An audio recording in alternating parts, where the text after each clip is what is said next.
But before he can start, Bellantoni hits a roadblock. The archive is refusing to grant him the agreed-to access. Heated negotiations take place off-camera. Finally, the Russians relent. But Bellantoni will get just 60 minutes to examine all the documents and gather samples needed for testing. We have less than an hour to compile all the biological data we need to take back with us. So it's not an ideal situation, certainly by any means, but we'll get something. The accepted version of Hitler's death comes mainly from a 1945 report from the British Army. It was the result of a brief investigation by Major Trevor. On November 1st, 1945, he provided conclusions of his investigation, which was that Eva Braun had taken poison and that Hitler had shot himself. But Trevor was given little cooperation and relied mainly on eyewitness accounts. The Soviets controlled access to the bunker. Trevor Roper was not able to conduct any kind of serious, extensive investigation.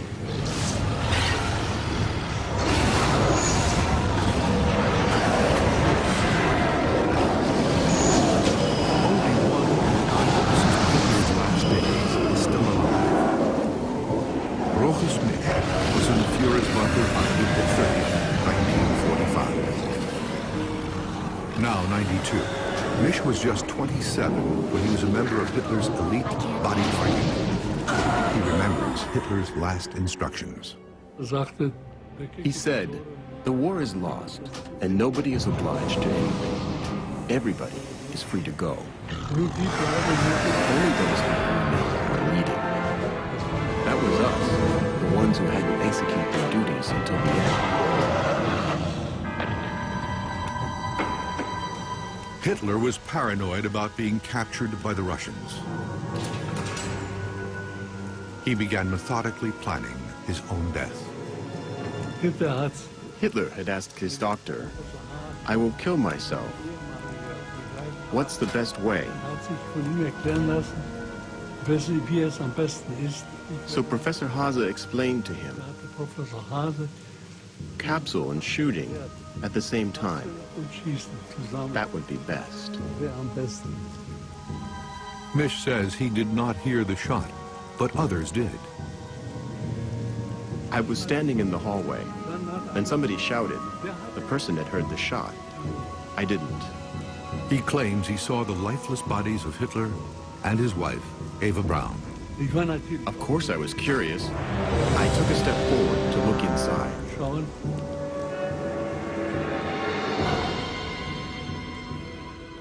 I will never forget this. Hitler by the table, his head on the table. And Eva lay on the couch, her head towards him. But Misch has changed his story over the years. He claimed in past interviews he did hear the shot that killed Hitler. So how reliable is his testimony and that of other eyewitnesses?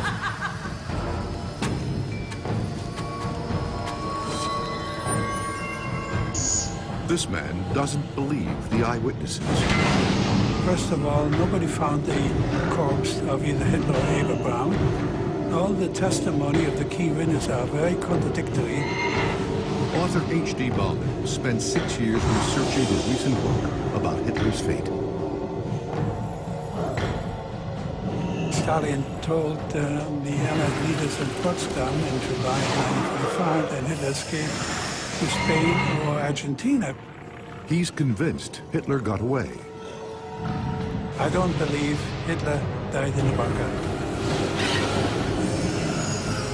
Now, the evidence in Moscow could help prove it. This is actually an extraordinary opportunity.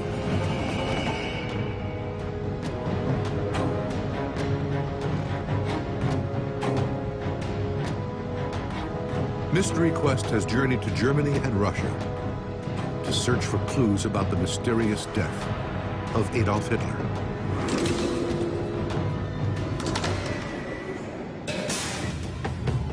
The alleged site of his death, the Führer bunker, was designed as a temporary shelter.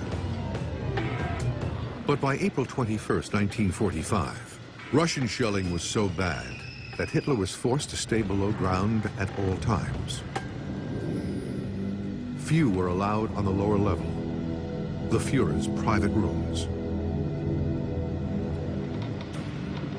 Hitler's bodyguard, Rochus Misch, was often stationed there on protection detail. Nobody was allowed inside the bunker, just Hitler and us. Those were Hitler's living quarters. Hitler was defiant to the end, but told aides he feared being captured.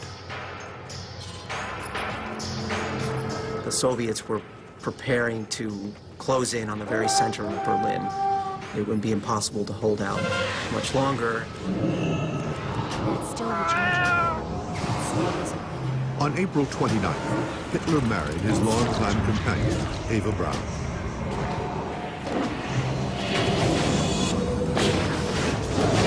The next day, the Führer met with his few remaining friends and staff outside his study to say goodbye. Then Hitler and Eva closed themselves into the room. Misch remained at his post.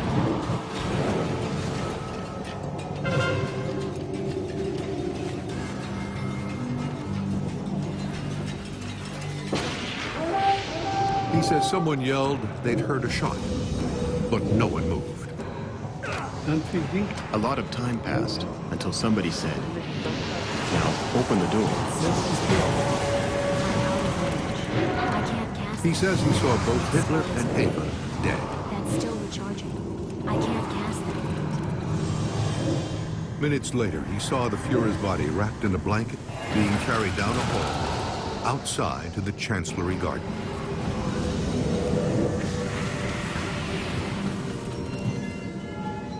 They passed me, and I could still see the shoes. They weren't covered. The Führer had ordered his aides to burn his and Eva's bodies. He had secretly feared that the Russians would display his dead body. He learned about what happened to Benito Mussolini, that Mussolini had been executed and that his body and the body of Mussolini's mistress had been strung up outside a gas station in Milan.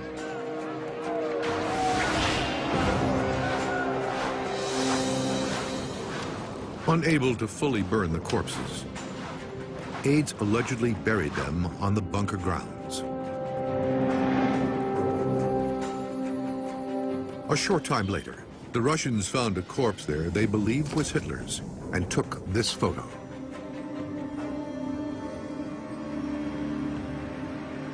Hitler was like a lot of political leaders. He occasionally made use of a double or a doppelganger. And many think one may have taken his place. Author H.D. Bauman claims Hitler's practice of using a double increased after July 20th, 1944, when an attempt to kill him was staged by opponents in the German army. Called Operation Valkyrie, it was unsuccessful, but 200 people connected to the attempted coup were executed as a result. The attempt scared aides who forced Hitler to keep a lower public profile. He was kept in hiding most of the time. The double also added to the confusion surrounding Hitler's death. The double got killed by the German security service April 30th. I don't have a target. The Russians I need to discovered target something. this corpse in the Charlotte Grenade on May 2nd. And for the first 2 days, the Russians believed it. And they displayed it in the courtyard of the Reichs-Chancellery, and they took photographs and so on. But then found out that he was 2 inches too short. His ears were a little different. According to Bauman, Stalin was now more certain than ever that Hitler had escaped.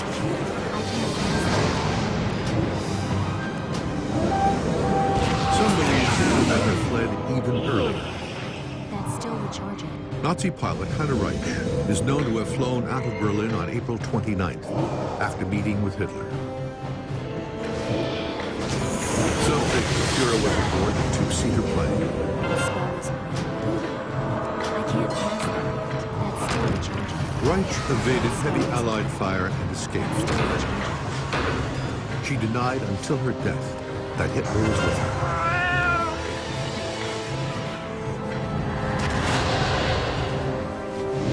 Baumann believes Hitler then traveled by U-boat to Argentina. And Baumann isn't alone. The FBI did investigate many rumors that came out of Argentina, but not much came out. The FBI officially closed the case of Hitler's death in 1956, 11 years after the war ended. But due to the contradictory nature of the Russian accounts, the speculation about what really happened to Hitler has persisted.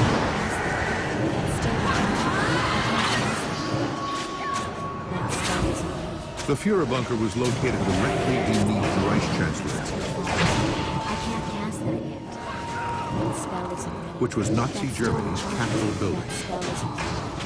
That's still recharging. It was divided into two levels. An office level, which also housed any staff, and a lower level, where Hitler's living quarters were.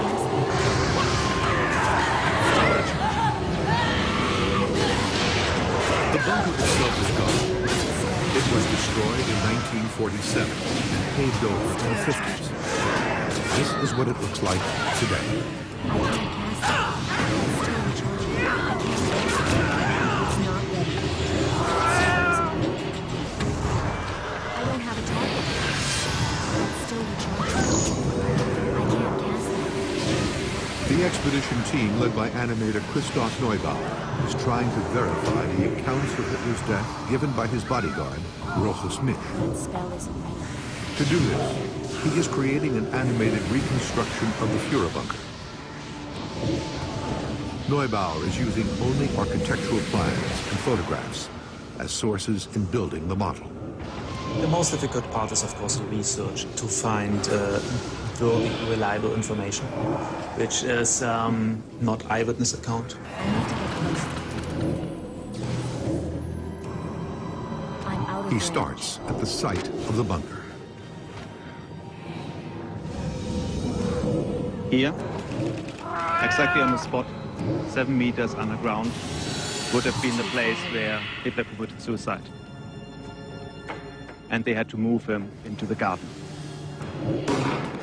From here they had the problem, there was a lot of shooting, so they had to find a quick spot to burn him. So they moved more or less 4 meters further into a ditch. So here they dropped him. And here they burned him. And it's also the place where the Russians found several.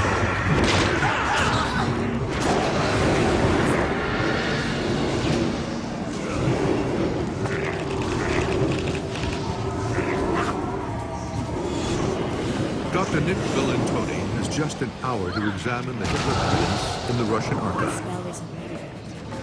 I'm out of range. He begins by examining a stack of documents known as the Operation Myth files.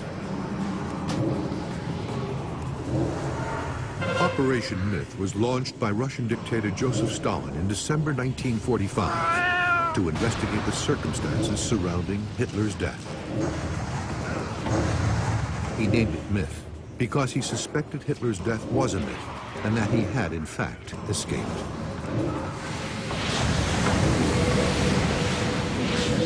The files are a compilation of forensic reports and witness interrogations. I can't use that item yet. I need to get closer. Among the documents, Bellantoni makes a surprise discovery. A map of the bunker drawn by Hitler's bodyguard, Rochus Mich.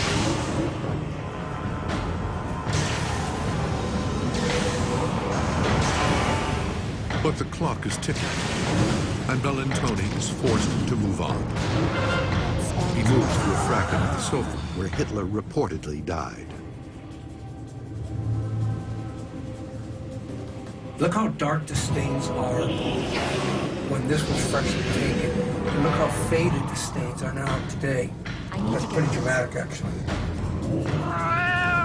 Bellantoni begins by using cotton swabs to moisten old, dried blood so that he can lift a viable DNA sample to test.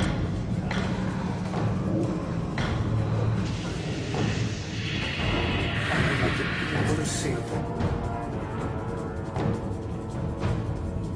I'm getting a little discoloration.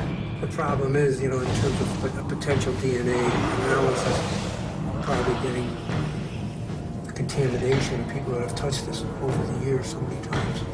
But let's take the sample back. He takes samples from 5 different parts of the sofa, putting each into a separate envelope so there's no cross-contamination.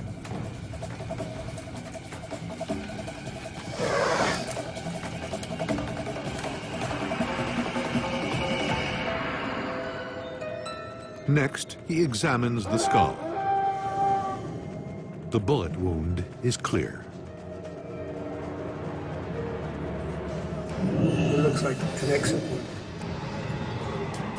This would be the back of the cranial fall, right about in here. The skull does show evidence of exposure to fire. Using a special chart to look at bone color and cracking, Bellantoni determines that the skull was not burned for long. There is some burning going on, not a cremation, but a burning nonetheless. With time running out to record the evidence, Bellantoni takes photographs and makes sketches. I'm out of range. He also gathers a physical sample to test it. Because of the way this has been extorted, it's almost flaking off. The fragments will allow Mystery Quest to perform the world's first DNA analysis. What we do with this one is we take all of the photographic evidence we have, the samples we have taken, along with the information of the cranium that we have, and we'll bring these all back to the United States and do some laboratory analysis to see what we can extract here that might help us prove this mystery.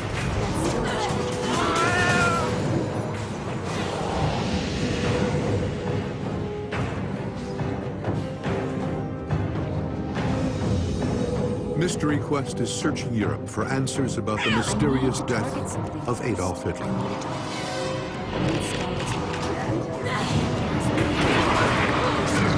Christoph Neubauer is leading the expedition in Berlin. He does not believe the eyewitness accounts of Rochus Misch and others are true.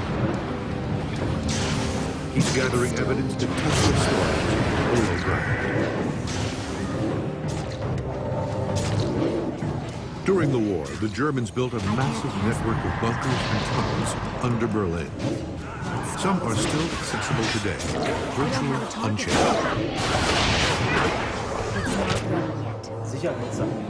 Neubauer meets underground expert Sascha Kyle. Structural details like corridor length, wall thickness, and acoustics will allow him to create the most realistic model. Their first stop should provide information about the materials and construction of walls.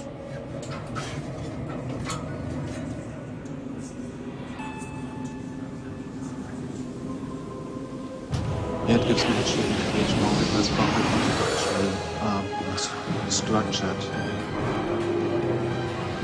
In one room, they discover a large generator. Is this the original one? Yeah, completely. 100%, and it is still in function after so many decades. It's the last one remaining on these engines. The same model generated power for the Führerbunker. We are now in the cellar, and this is an emergency shaft going from the cellar to the roof. And you can climb up totally to the roof. Okay. That's actually very interesting, because the Russian reports say that we had exactly such an emergency exit in the Führerbunker. From there you could actually come into the garden. The emergency hatch shows how Hitler could have escaped from his study.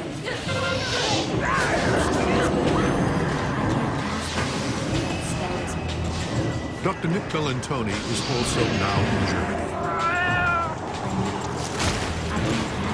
He's traveled here from Moscow, hoping to examine the site where Hitler is thought to have been buried. I can't cast them. In 1946, a Russian covert unit called Smersh is said to have moved Hitler's corpse an hour southwest from Berlin to a military base in Magdeburg. Still recharging. My spell is over.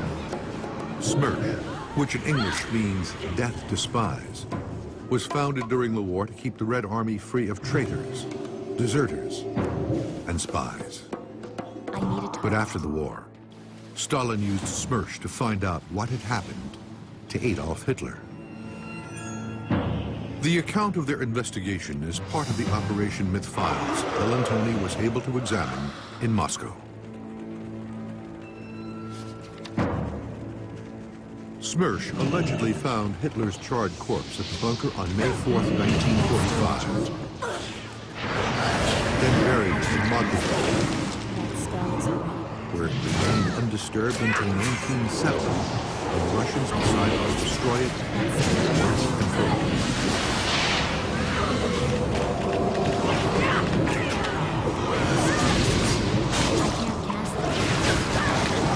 This renovated residence. Officers' Adolf Hitler was buried until 1970. So we're hoping to take a look at the land, see the area where the former courtyard used to be, and see if we can find any physical evidence of where the burials might have been located. Bellantoni is led to the area where the bodies are believed to have been buried.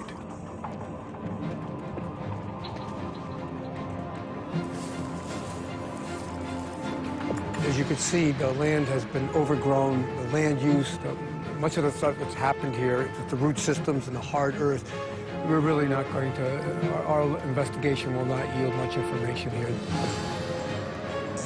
Russian records show that Hitler's body was taken 10 miles from Magdeburg and then cremated in front of a morgue.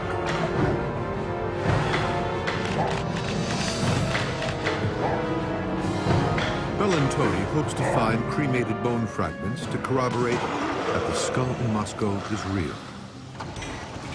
But the location is not marked, and the only clue is an article from a local archive containing a photo of the place. We're just coming from the archive, and they've led us to this general area of the Soviet camp. Unfortunately, they only have one article that was of use to us, but what is important here is that that article's photograph is helpful in hopefully to finding out where on this property the crematory